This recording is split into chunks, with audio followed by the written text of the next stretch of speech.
கொடுக்கணும் அப்படிங்கிறதுல.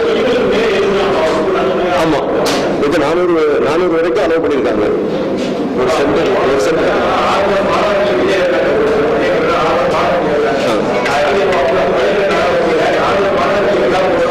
ஆமாம்.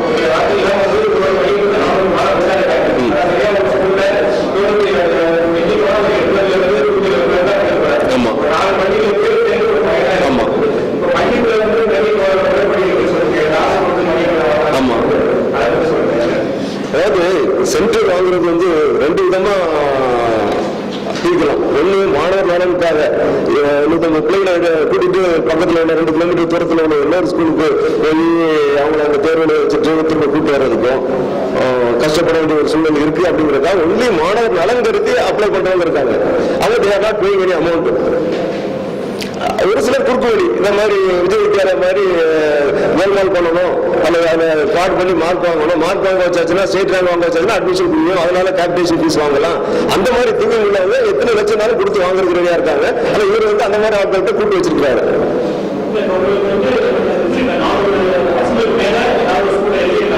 400 பசங்களுக்கு மேல இருக்கணுங்கிறது அவசியம் இல்லை. நான் கேட்கிறேன் 166 பிள்ளைகள் இருக்கு அந்த ஸ்கூலுக்கு, பக்கத்து ஸ்கூலுக்கு கிளப் பண்ணி அதை 400 ஆக்கி கொடுக்கலாம். அது பெர்மிஷன் இருக்குது, ஆனா இவர் கொடுக்கல சார். அதுக்கு அவர் சொல்லக்கூடிய ரீசன் வந்து லாஸ்ட் மினிட்ல அவர் ஆர்டர் போடுறாரு, இது ரொம்ப லேட் ஆயிட்டு நாங்க வந்து கொஸ்டின் பேப்பர் தான் ஏற்கனவே அனுப்பிட்டோம் அப்படின்னு சொல்லிட்டு. ஒரு மாசத்துக்கு முன்னால கொஸ்டின் பேப்பர் அனுப்பினாலும் ஒரு கோர்ட் ஆர்டர் மதிச்சு 4 நாளுக்கு முன்னால கூட கொஸ்டின் பேப்பர் அனுப்பலாம். ஒரு நீதிமன்றத்தை அவமதிக்கக்கூடிய ஒரு செயல தான் அவர் செயல்படுறாரு. நிர்வாகிகள் சொன்னதை வச்சுதான் நான் இது சென்டர் வாங்குறதுக்கு எவ்வளவு செலவாச்சு, 4 லட்சம் ரூபாய் செலவாச்சுங்க. அது யார்கிட்ட கொடுத்தாங்க என்னங்கிறது விசாரிக்கிறதுக்காக நான் செக்ரட்டரிட்ட ஒரு கமிஷன் போடுங்க, விசாரணை கமிஷன் போடுங்க, எந்தெந்த ஸ்கூலுக்கு எவ்வளவு கொடுத்துருக்காங்கிறது கேளுங்க. செக்ரட்டரி கேள்வி கேட்டாங்க, ஸ்பெசிபிக்கா சொல்ல முடியுமான்னு சொல்லிட்டு. இது அவருக்கு தான் தெரியும், இந்த டீலிங் அவருக்கு தான் தெரியும், எங்களுக்கு தெரியாது. ஆனா பணம் அதுல செலவு பண்ணி வாங்கியிருக்காங்கிறது எங்களால ஆணித்தரமா சொல்ல முடியும். இப்போ இந்த 167 பசங்க இருக்கிறாங்க, எப்படி கொண்டு போவாங்க, ரெஸ்ட் ரூம் எப்படி கொண்டு போவாங்க, ஏன் அங்களுக்கு சென்டர் கொடுக்க கூடாது?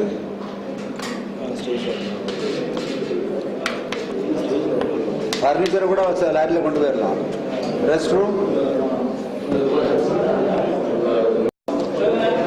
இயக்குனர் தேவராஜன் மேல ஒரு விசாரணை கமிஷன் அமைச்சு எந்தெந்த சென்டருக்கு என்ன கண்டிஷன்ல கொடுத்திருக்காரு, நார்ம்ஸ் அண்ட் ஸ்டாண்டர்ட் ஃபாலோ பண்ணிருக்காரா பண்ணலையாங்கிறத விசாரிக்கிறதுக்கு விசாரணை கமிஷன் அமைக்கணும். அது போக இந்த சமீபத்திய அந்த எக்ஸாமினேஷன் இதுல ஃப்ராட்ல வந்து டிஓ சிஓ பாதிக்கப்படக்கூடாது. ஏன்னா மேலெடுத்த உத்தரவுல இருந்து அவங்க செய்யறாங்க, 2 ஆசிரியர்கள் அங்க அனுப்புறாங்கன்னா அது வந்து டிஓ தனிச்சையா செய்யல, சிஓ தனிச்சையா செய்யல, மேல இருந்து செய்யறாங்க. அந்த நிர்வாகிக்கும் இயக்குனர் தேவராஜனுக்கும் தொடர்பு இருக்கு. அதனால வந்து டிஓ சிஓ அதை எதிர்த்து பேசுறதுக்கு பயப்படுறாங்க. ஆனா அப்பாவிகள் டிஓ சிஓ பாதிக்கப்படக்கூடாதுங்கிறதா எங்களுடைய கருத்து. அடுத்தது கோர்ட் ஆர்டரை வந்து இம்ப்ளிமெண்ட் பண்ணல, அதுக்கு அவர் சரியான ஒரு விளக்கம் கொடுக்கணும். ஏன் கொடுக்கல, மற்ற ஸ்கூலுக்கு ஏன் கொடுத்தீங்க அப்படிங்கிறது. அதாவது தேர்வுத்துறை வராம நடக்கும் அப்படிங்கிறது என்னுடைய கருத்து.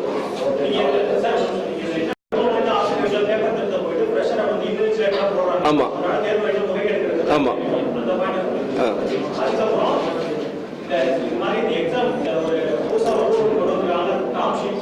ஆமா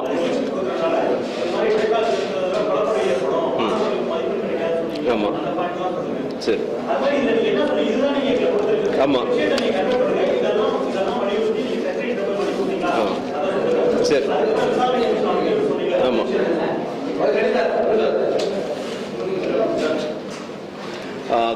இது 12ஆவது வகுப்பு 10ஆவது வகுப்பு பொதுத் தேர்வு மற்றும் 11ஆம் வகுப்பு பொதுத் தேர்வு பேப்பர் கரெக்ஷன் இதெல்லாம் ஒரே நேரத்தில் செய்யறதுனால ஆசிரியர் பற்றாக்குறை ரொம்ப ஜாஸ்தி இருக்குது.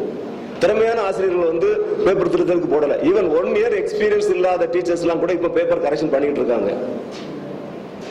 அது முதல்ல தடுக்கப்பட்டிருக்கணும். மாணவர்களாலும் பாதிக்கும். இதுல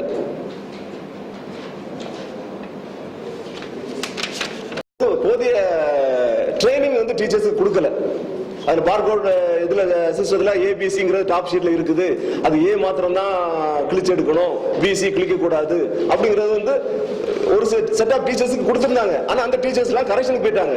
புதுசா ஒரு டீச்சர்ஸ் வராங்க, எந்த ஒரு எக்ஸ்பீரியன்ஸ் இல்லாம உள்ள நுழைறாங்க இதுக்கு எக்ஸாமினேஷன் இன்விஜிலேஷனுக்கு. அவங்களுக்கு தெரியாது ஏ கிளிக்கணுமா, பிஏ கிளிக்கணுமா, சிஏ கிளிக்கணுமான்னு தெரியாது. அவங்க ஒட்டுமொத்தமா கிழிச்சு வச்சிருக்காங்க. இதனால பாதிக்கப்படுறது அந்த பர்டிகுலர் பேப்பர் எழுதுற ஸ்டூடெண்ட் தான். அவனுக்கு எந்த மார்க் கொடுப்பாங்க? யாரோ ஒரு மார்க்கத்துடைய மார்க் அவனுக்கு கொடுக்கக்கூடிய ஒரு சூழல் இருக்கும். ஹேண்ட் ரைட்டிங் வச்சு கம்பேர் பண்ணிலாம் பாக்குறது அவ்வளவு ஈஸி இல்லை. அதனால இந்த மாதிரி ஒரு சூழலில் திரும்ப அடுத்த ரீ எக்ஸாம் கண்டக்ட் பண்ணக்கூடிய ஒரு சூழல் கூட உருவாகலாம். அது இவருடைய திறமையின்மை தான் காட்டுது. ஆமா, இது வந்து லாஸ்ட் வீக் வந்து நான் வந்து இதை செக்ரட்டரிட்ட நான் ரெப்ரசென்ட் பண்ணிருக்கிறேன். செக்ரட்டரி வந்து எந்த ஆக்ஷன் இது வரைக்கும் எடுக்கல. அந்த ரெப்ரசன்டேஷன் படி இது வரைக்கும் ஆக்ஷன் எடுக்கல. இன்னும் ஆக்ஷன் எடுக்கலன்னா நெக்ஸ்ட் வீக் நான் வந்து இது ஹைகோர்ட்டுக்கு அந்த மேட்டர் எடுத்துட்டு போலாம் அப்படின்னு டிசைட் பண்ணியிருக்கிறேன்.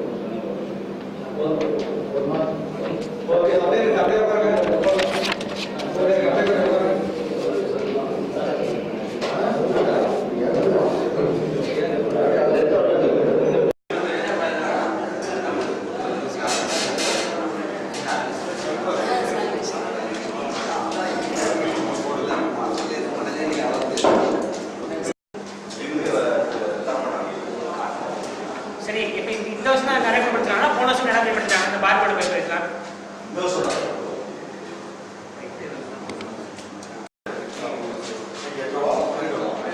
மத்திய அரசு அது மருத்துவ கல்லூரிகளை தொடங்கி அதற்காக அதில் இருந்த சேமிப்பு நிதியை செலவிடுவது என்று முடிவெடுத்து 10,500 கோடி ரூபாயை இதுவரையில் செலவிட்டிருக்கிறார்கள். 13 மருத்துவக் கல்லூரிகள் அதை போல தொடங்கப்பட்டிருக்கிறது நாடு முழுவதும்.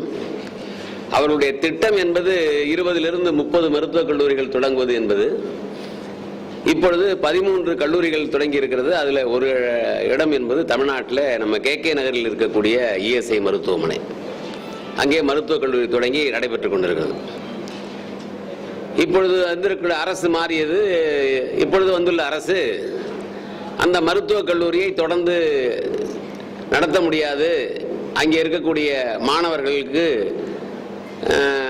தொடர்ந்து கல்வி அளிக்க முடியாது, மேற்கொண்டு அதை நடத்த வேண்டும் என்றால் ESIயினுடைய சேமிப்பில் இருந்து மேலும் 5,000 கோடி ரூபாய் எங்களுக்கு தர வேண்டும். அப்படி இருந்தால் தான் நாங்கள் அதை நடத்த முடியும் என்கிறது. முடிவெடுத்தது ஒரு அரசு கல்லூரியை நடத்துவது என்று. அதில் தொழிலாளர்களுடைய கருத்தை அவர்கள் புறக்கணித்து அந்த முடிவை எடுத்தார்கள். மருத்துவமனை, மருத்துவ வசதி, மருத்துவ உத்தரவாதம், புனர்வாழ்வு, கைகால் ஊனமுற்றால் அவர்களுக்கு அதுக்கு சிகிச்சை அளிப்பது, இப்படி இருக்கக்கூடிய நோக்கத்திற்காக ஒதுக்கப்பட்ட அந்த நிதியை நீங்கள் இதற்கு செலவிடக்கூடாது என்று எவ்வளவோ மத்திய தொழிற்சங்கங்கள் எடுத்து கூறியும் அந்த அரசு அதை கணக்கில் எடுத்துக்கொள்ளாமல் இந்த முடிவை அவர்கள் எடுத்தார்கள். அது ஒரு முத்தரப்பு கமிட்டியாக இருந்தாலும் அதில் தொழிலாளர்களுடைய பிரதிநிதித்துவம் என்பது குறைவாக இருக்கிறதுனால அந்த ESI போர்டில் அவங்க எடுக்கிறது தான் முடிவு. எனவே அப்படி ஒரு முடிவை எடுத்து இன்றைக்கு 10,500 கோடி ரூபாயை செலவழித்த பிறகு மேலும் 5,000 கோடி வேண்டும் என்கிறார்கள். இதனால் இந்த தொழிலாளர்களுக்கு எந்த விதமான பலனும் ஏற்பட போவதில்லை. அது ரொம்ப முக்கியமானது ஒன்று.